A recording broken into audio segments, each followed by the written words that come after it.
Привет, друзья! Сезон заготовок в самом разгаре, и сегодня я хочу поделиться с вами, как я закрываю томаты на зиму.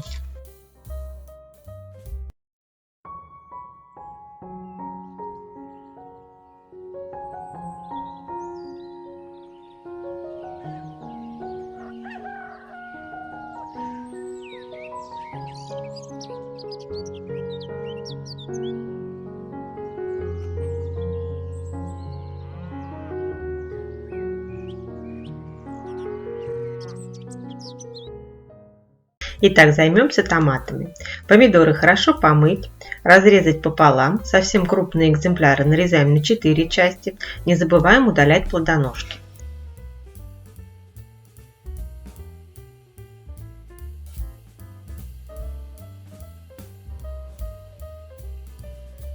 Когда подготовили томаты, приступаем к нарезанию лука кольцами, но не слишком мелко.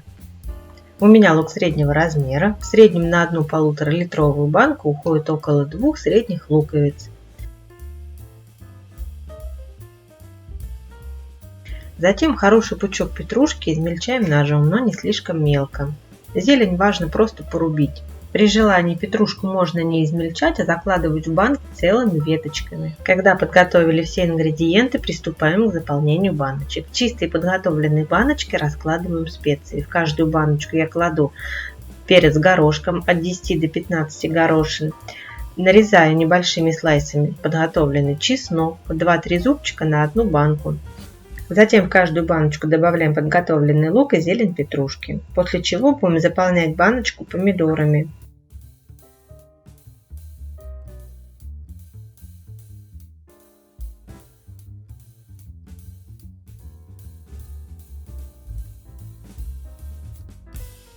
Выкладываем подготовленные томаты до середины баночки, хорошо уплотняем так, чтобы как можно меньше оставалось пустот.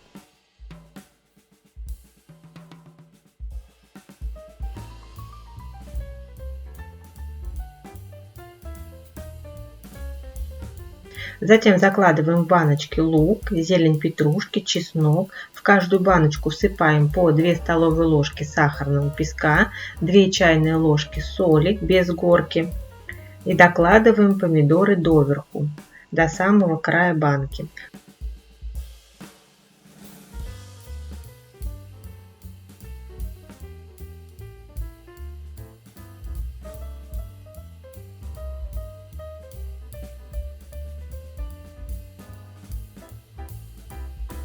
После чего вливаем в каждую банку по 1 столовой ложке растительного масла без запаха.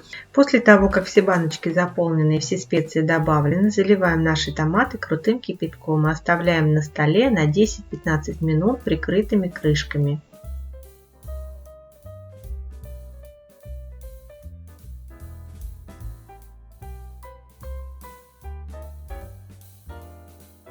Тем временем подготовим кастрюлю для стерилизации. Кастрюлю подходящего объема, дно кастрюли застилаем кухонным полотенцем, вливаем небольшое количество теплой воды на дно кастрюли, ставим наши баночки с томатами, доливаем воды по плечике баночек и доводим воду в кастрюле до кипения. После того, как вода в кастрюле закипела, засекаем 10-15 минут на стерилизацию и стерилизуем наши томаты. Заметьте, воду в кастрюлю вливаем уже теплую, для того, чтобы наши банки с томатами не полопались.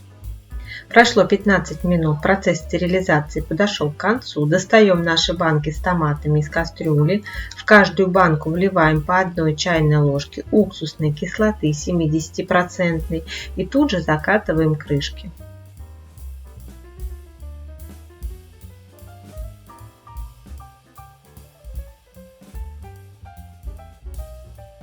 Закатанные баночки переворачиваем на крышки, укутываем теплым одеялом, оставляем так до полного остывания. Затем убираем баночки на хранение в подвал или в любое другое прохладное место. Приготовьте вы томаты по этому рецепту, порадуйте себя и своих близких. А я желаю вам приятного аппетита, хорошего настроения и жду вас вновь на своем канале. До новых встреч, друзья!